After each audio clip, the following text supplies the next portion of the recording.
What is going on, everyone, and welcome to my Stamina Sorcerer build. So, a lot of people have been asking me to make a build on this one. I was very unsure if I should do this because most of the gear I use is hard to obtain and is more for late game. However, I decided that I would still do it just so you guys can see what kind of gear I use and there's something to aim for, I guess, as a goal. And I'll try to do some replacements that are craftable items that work as well.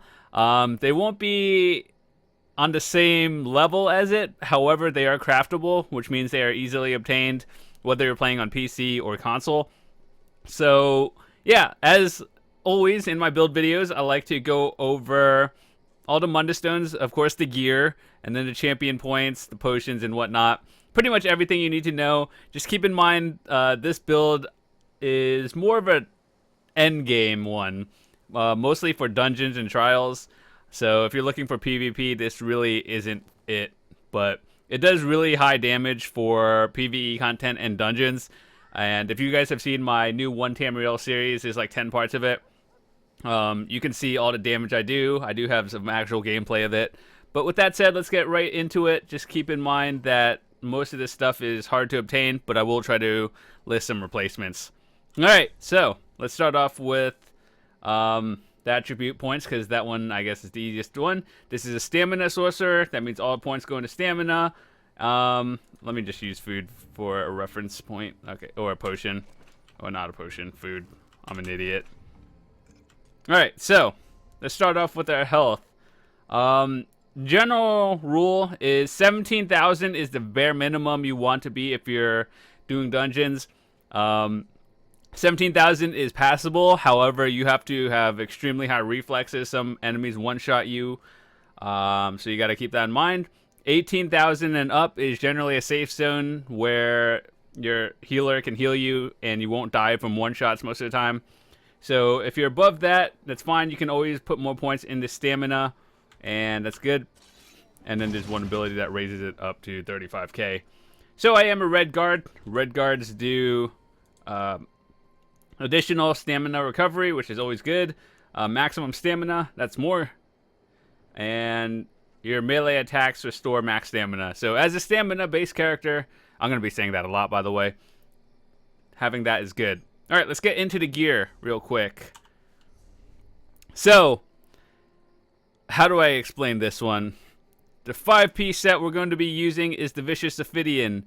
Now, I understand not everyone has this. This goes from drops into trials, and if you do have it by some chance, and not in all divines, don't worry. The set bonus is more important than the traits. However, the trait divines is something you want to aim for in the end.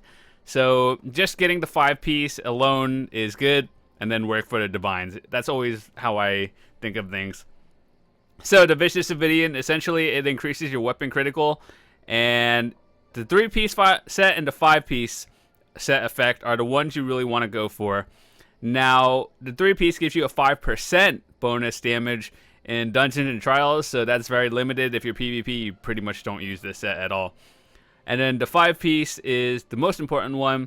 It reduces the cost of your stamina abilities by 8%, and then when you kill an enemy, you restore 2100 stamina, and it gives you movement speed for 20 seconds by 30%, and more weapon damage. So that's really good. Essentially, you have infinite stamina if you're just killing things. Now, the next set I use is the Twiceborn Star. Twiceborn Star can be crafted completely in Craiglorn. I will show you this on the map right now, where it is.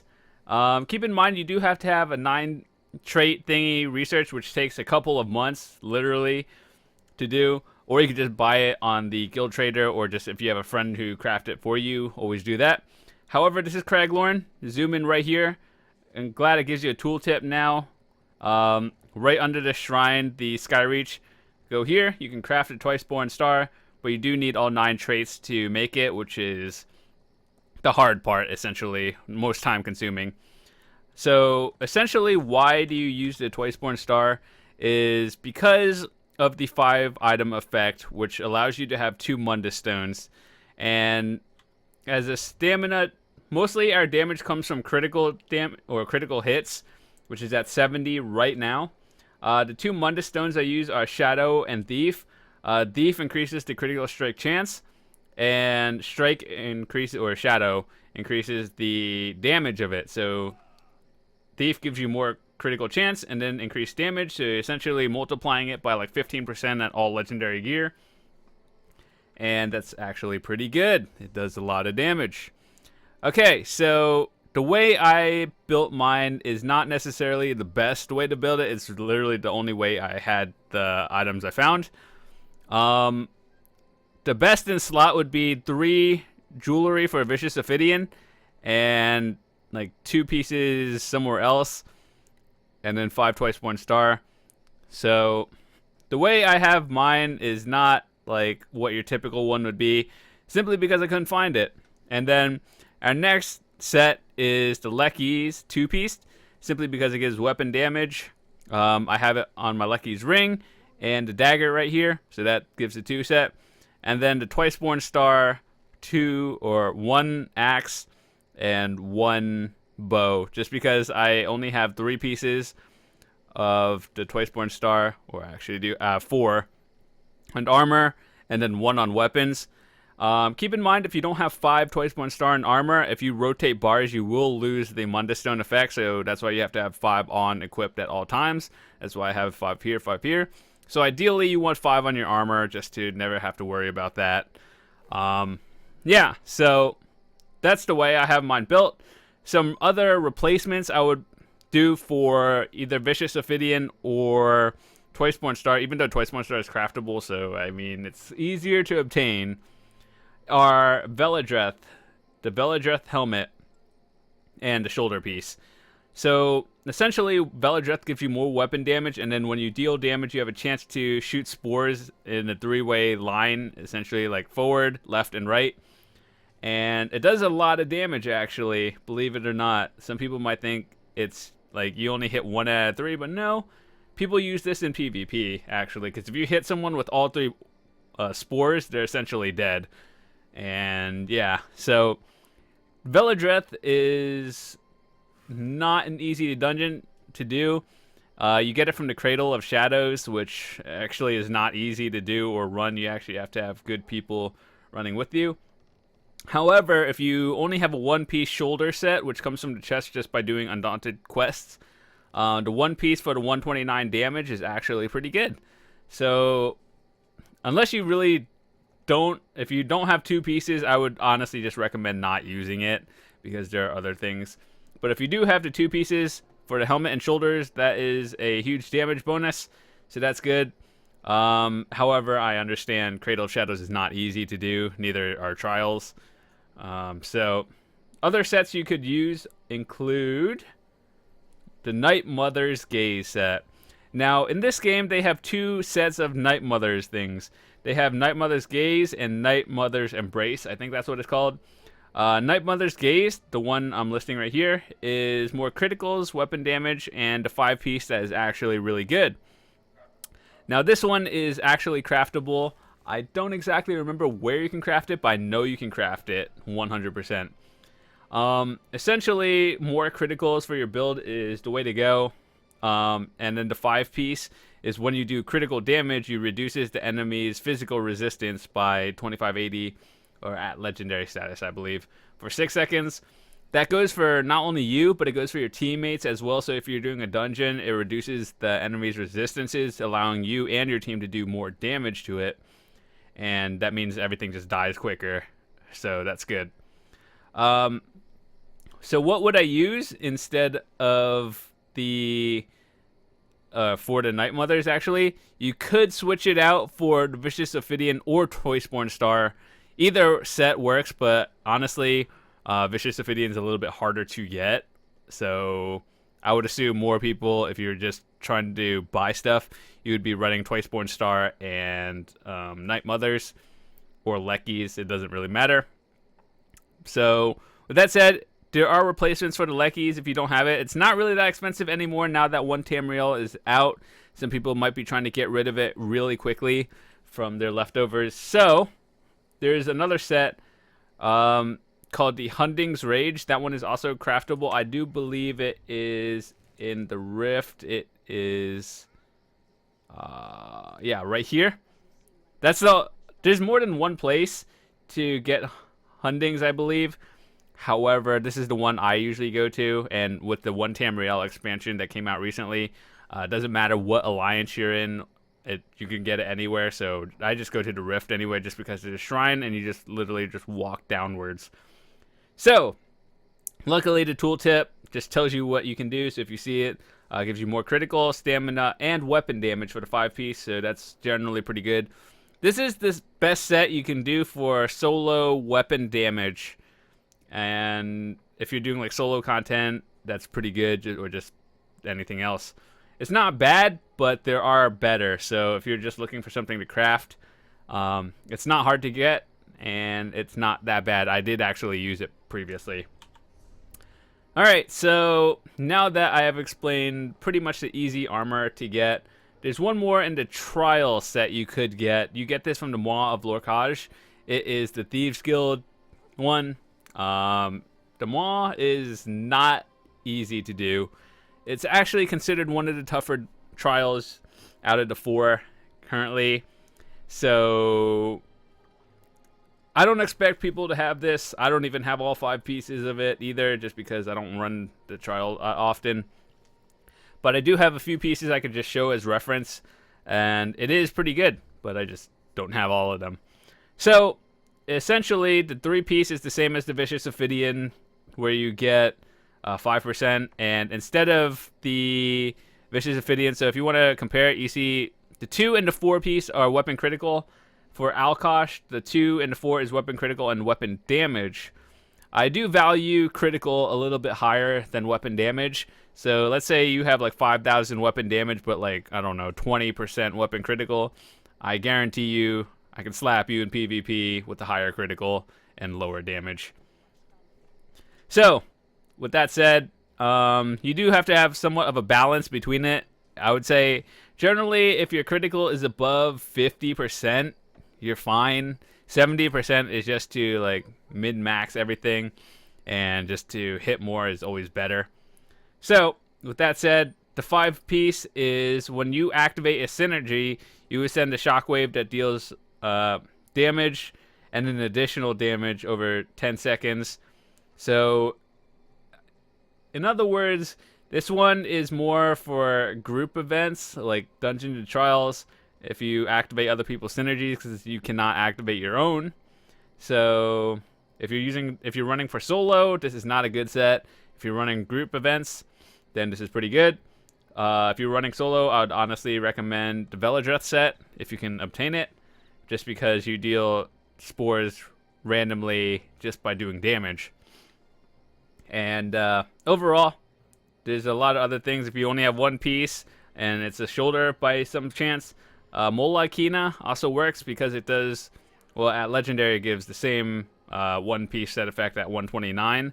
And then I actually have tried the 2-piece for Mola Kina. You get this from Imperial City. Oh, actually, no, it's White Gold Tower, my bad. Yeah, definitely White Gold Tower. And the 2-piece set effect is not bad, but it's not good for long fights.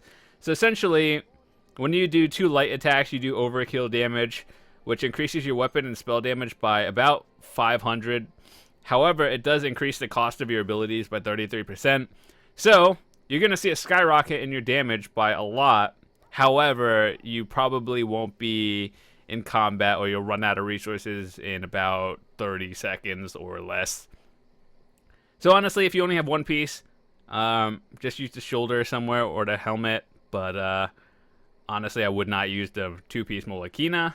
Instead, go for Beladreth.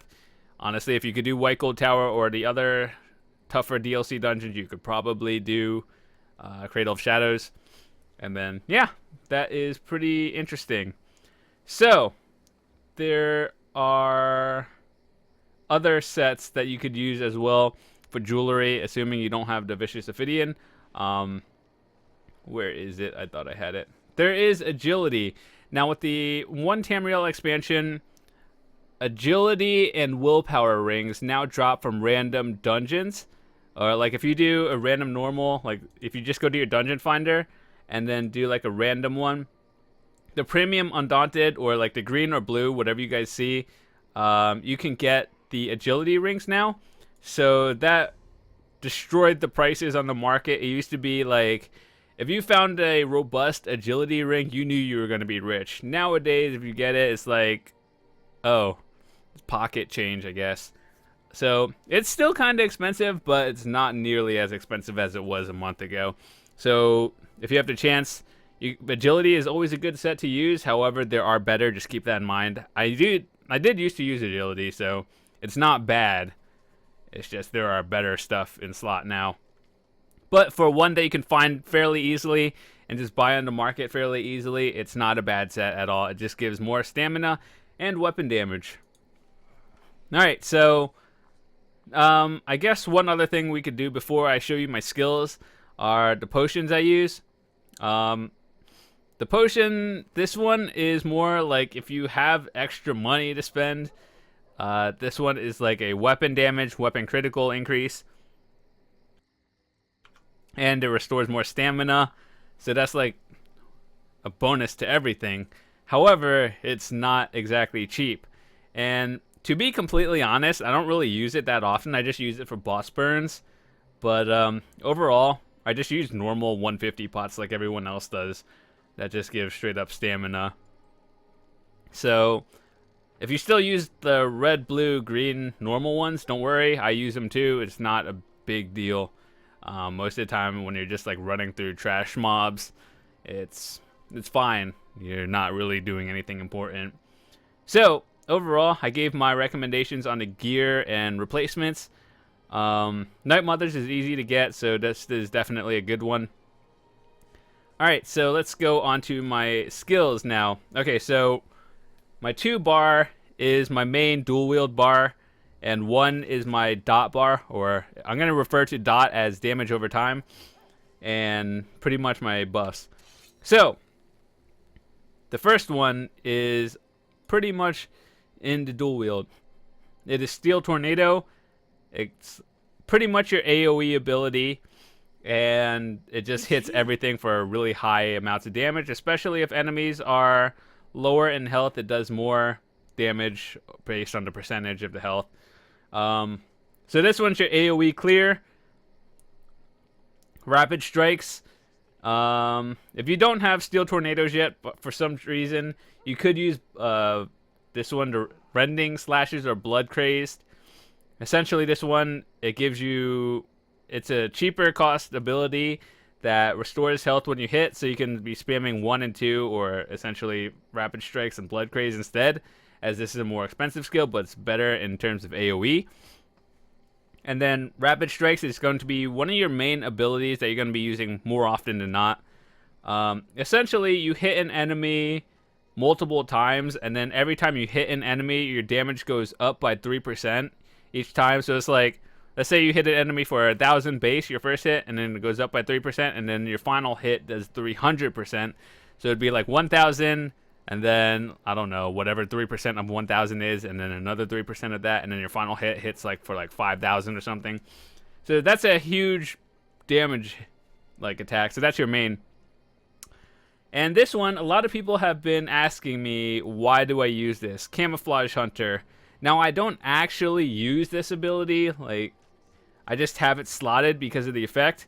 So if you know Fighter's Guild abilities, they give you 3% weapon damage for every Fighter's Guild ability slotted. And when slotted, it's just like in your bar. And so this is a Fighter's Guild ability for the extra 3%. Not only does it give 3%, it said the extra effect is when slotted increases your weapon critical, which means like more chance and damage. Critical hit, and then increases your weapon attack damage by 8%. So generally you want to stack criticals, and that's generally like how your build works. So that's good to have.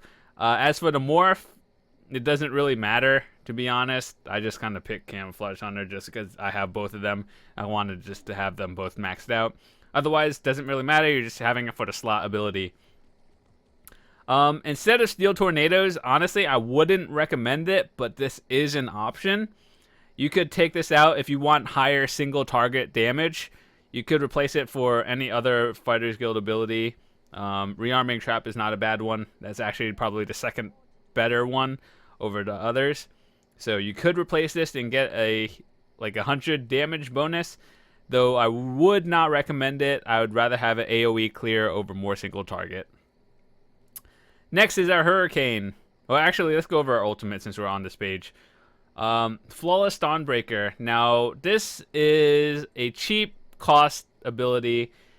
However, the main reason you're using this is, one, you're getting the 3% for slotted, and a Flawless Dawnbreaker is when slotted you gain an additional 5% weapon damage. And doing that increases it by 8% in total, so 8% from here. And then another 3% from here, so that's 11% weapon damage just by having 2 skills slotted. And that actually adds up 11. I would rather go by percent over numbers any day, especially if you're going top tier items. So percentage is generally better than seeing a individual number. That's just from min-maxing. If you've played any other MMO, you'd rather have percentage over just a base number. So, with that said, let's go on to our actual sorcerer skills. Our number 4 is Hurricane. The reason why you have Hurricane is, one, because this is the stamina one that gives resistances. So when you cast it, you gain like Major Ward, Minor Expedition, increasing your physical and spell resistance by 50 to 80, and your movement speed by 10%. So what it looks like is when you cast your Hurricane, it looks like that. That's what, if you see it, that's what it looks like. And the reason why I have this cast at all times is simply because of the 10% extra movement speed. So just by general walking, you walk 10% faster. Alright, so that's our Hurricane. You want to keep this up at all times just because it does give you spell and physical resistances. So that's generally good. Alright, so next on our list is our Bound Araments. You're going to want to have this on both bars because it's kind of like some of the Mage's Guild abilities where if you don't have it on the other bar, the effect will automatically cancel. So you have to have it on both bars. So I just kind of keep it on my 5 just because it's easy and I know where it is. So essentially, Bound Araments, it increases your damage with heavy attacks by 11% and increases your max stamina by 8%. And as a stamina-based build, once again, increasing stamina means increasing damage, and percentages are always good. So you're gonna want to have this on at all times. Usually it's a one cast ability. That means you cast it once and it stays on forever. But if you do go through like loading screens or new areas, the effect does cancel, so you're gonna have to recast it. So just keep that in mind. The way you notice, I know not everyone is on PC, so you might not notice. So you see the glowing purple thingy on me right now. If I cancel the effect right now, the purple goes away. When I cast it again, the purple is around me. So just as an indicator of like how do you know when I should recast it, if you don't see the purple around you, then that's your recast time. Alright, so that has been the main DPS bar. Now we're going to the dot bar. So once again, we went over this. Bound Araments, keep this up at all times. Critical Surge, this is also a very important one. The reason why people do this one is when you hit a critical strike, which you should be because your criticals should be over 50% with this build, it heals you for 3,000 health. So essentially, it's your self-heal. And as long as you have this, a Critical Surge, and Hurricane up at all times, then you're not going to be taking too much damage. The healer doesn't have to like emergency heal you at all times. They could focus on like the tank or other DPS. So essentially, you should be at full health for the most of the part. Just whatever you're doing, and then even if you are solo, while you're doing damage, you don't have to worry about your potion cooldown at all times. So you could like slot your stamina one instead of your health one. That's what I do, just because I don't really have to worry about my health too often. I'm usually at full health. So make sure, this is so important. Always have Critical Surge up every 33 seconds. I know this is something that not everyone is going to remember, but it is important.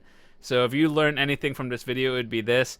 Keep your critical surge and your hurricane up every 15 to 33 seconds, because that's how long they last. So essentially, you cast hurricane 2 times for every time you cast your critical surge. Now, I understand not everyone's on PC, so you don't have like buff timers and trackers. So essentially, the way I do it is when you cast hurricane, or before beginning of the fight, you double cast. So you have both of them going on at every time, and then once you see the hurricane go off, you recast it again, or like once you recast your hurricane, so you once your hurricane disappears for the second time, that's when you know when to recast critical surge. So that's just like an indicator if you don't want to actually count to 33 every single time you're using it, which I know 99% of you won't actually do. So just the easiest way to know is cast hurricane twice, and then once the second one expires, you recast your critical surge. Just to make it easy, hurricane lasts for 15 seconds, critical surge is 33. You're going to have the extra 3 seconds, so that's your recast time. So that's just the simplest way to do it. And now Dark Deal. Now this one is an interesting ability that I think is actually overpowered. What it does is you use magic to regain health and stamina.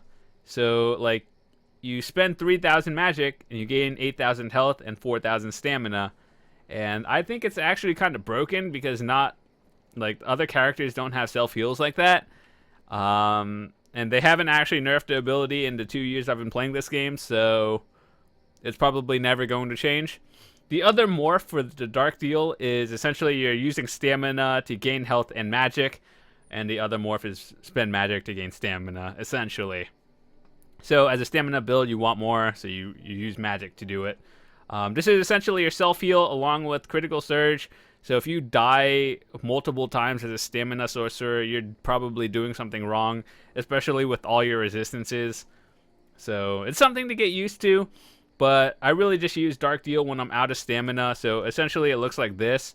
Hold on, let me just... I don't even know what to do. I don't even know how to use my ability stamina that fast. So anyway, essentially it just looks like this.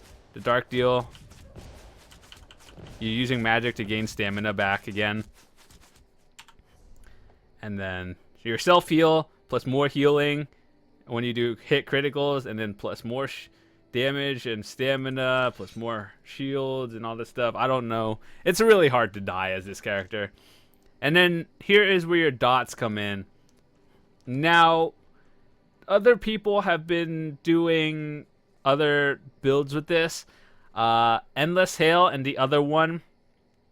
Now, the difference between the Endless Hail and the other morph is the time that the effect lasts.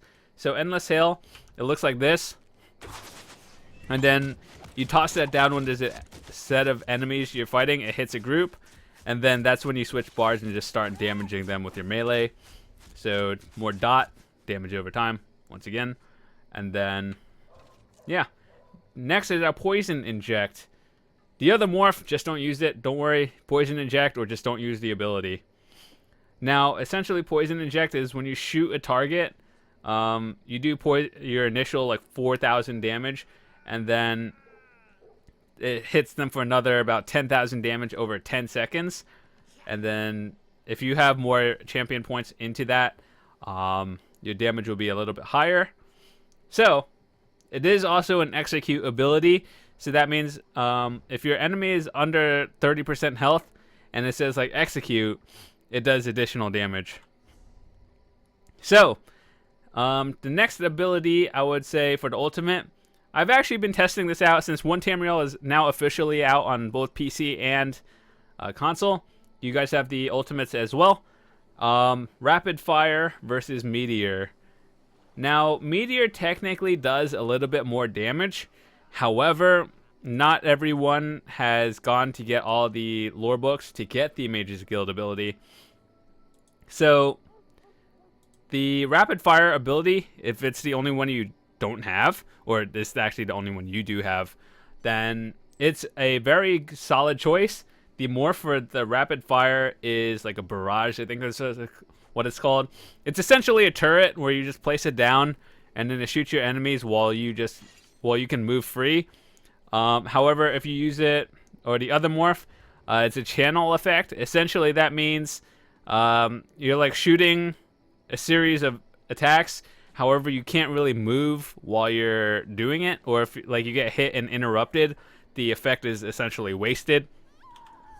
So you want the turret one, essentially. That means you just place it, and then it'll shoot the enemies automatically, and it cannot be interrupted.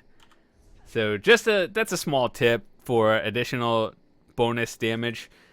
If you want like top tier things, you're gonna have to figure out your rotation, that's on you if you're figuring out your rotation.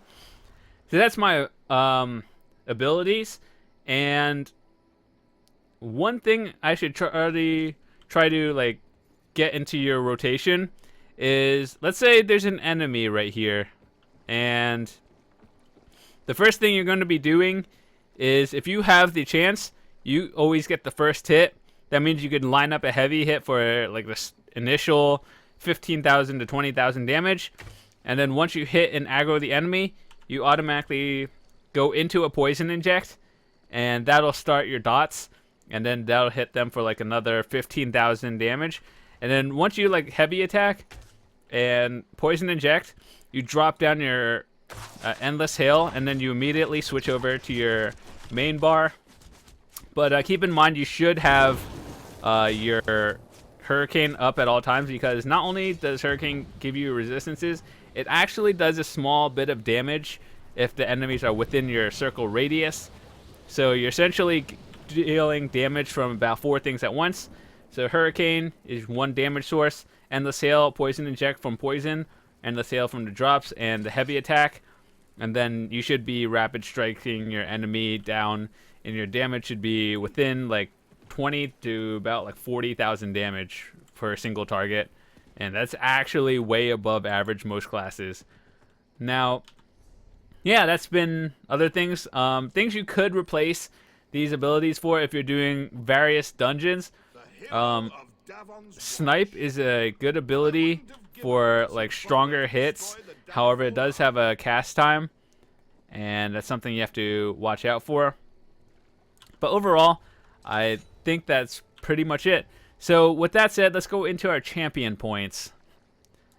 Now, this isn't like min-maxed or anything, so what you do is really on you. This is just the general guideline of what works for me, so take that as you will. Let's start off with the most important tree. We'll just go blue, red, green, or blue, red, green. I'm not going to go by what their real names are, like tower or whatever, just to make things simple for everyone else. Blue, red, green, okay? So in the first tree, you're going to want to pretty much max out your mighty. This is the most important thing I could tell you. This increases your overall damage just by physical attacks. So this is your number 1 priority, to increase your base damage. And then after that one's maxed out, Precise Strikes is the next one, because it increases your damage based off critical hits. And as I shown in my build before, critical is very important, so increases damage by crits is actually very good. As for the 10 and 9 right here, I put 10 points into here just because we do have damage over time effects, like our poison inject and endless hail.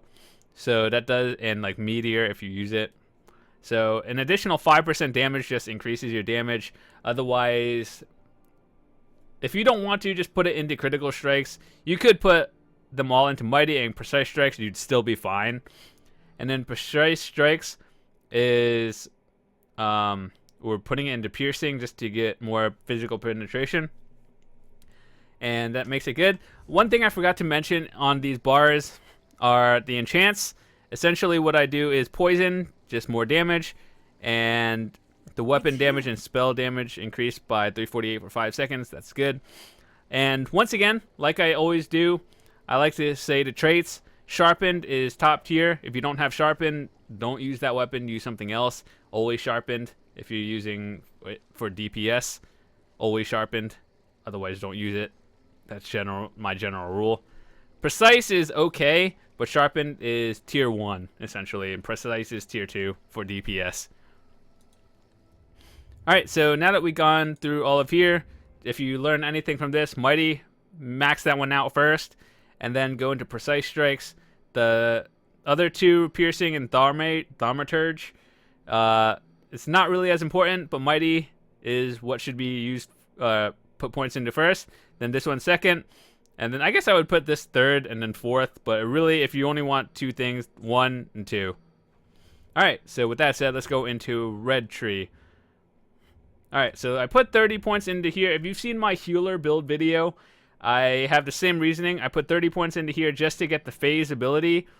When you roll, your physical and spell resistance is increased by 660 for 30 seconds. So you can roll endlessly and get more spell resistance if you can. However, it does cost stamina, but I do value this passive a lot. Alright, so now this one is your most important one. I do believe just in general, it doesn't really matter what class you play. These are the most important for the Red Tree. So essentially, once again to explain it, these are your resistances. This one is for physical and poison, and this one is for elements.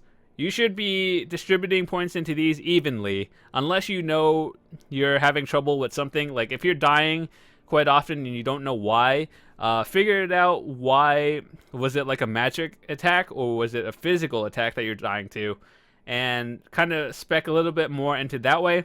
The reason why I've had 65 into 60 and 60 is because I notice when I die, it's more because I'm dying to a physical hit.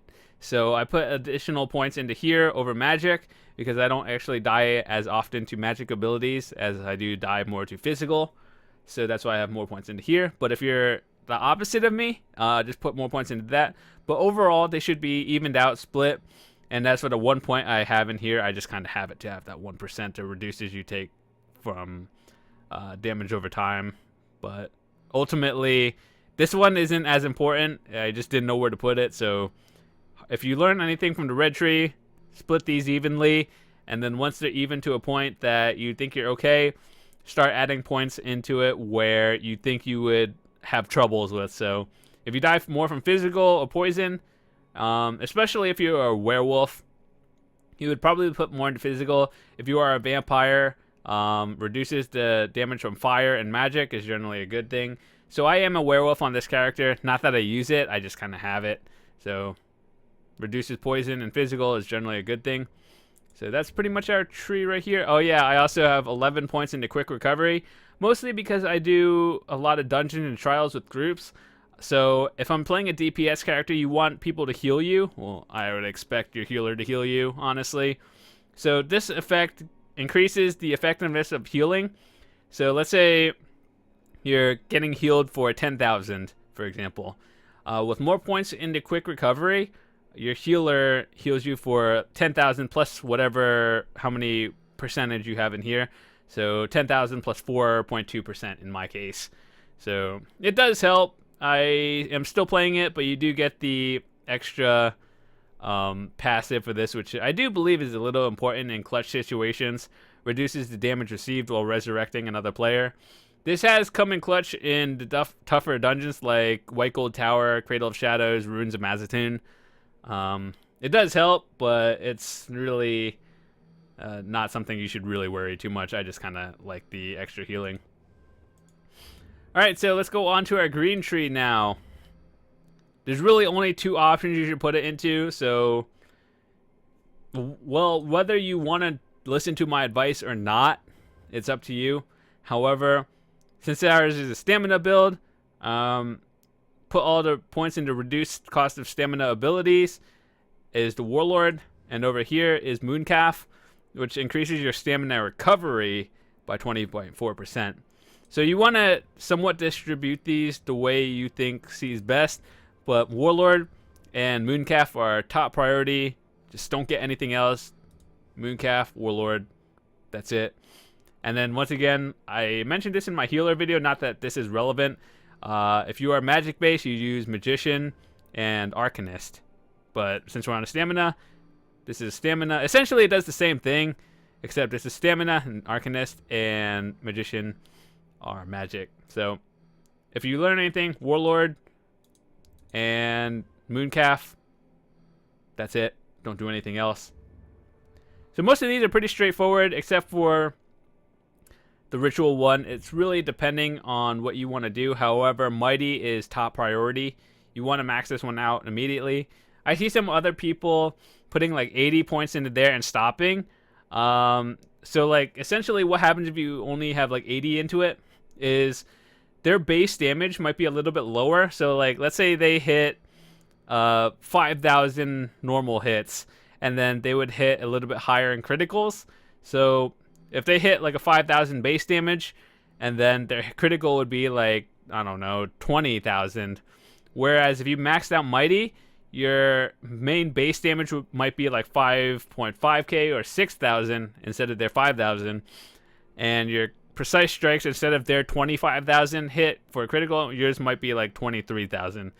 So ultimately, I value Mighty over criticals a little bit more, just because in terms of overall damage, you're going to be hitting a little bit higher. Just because the way I see it is criticals, unless you have a 99 to 100% critical hit rate, you'd rather have your minimum damage increased overall instead of like hoping to hit a crit at 70.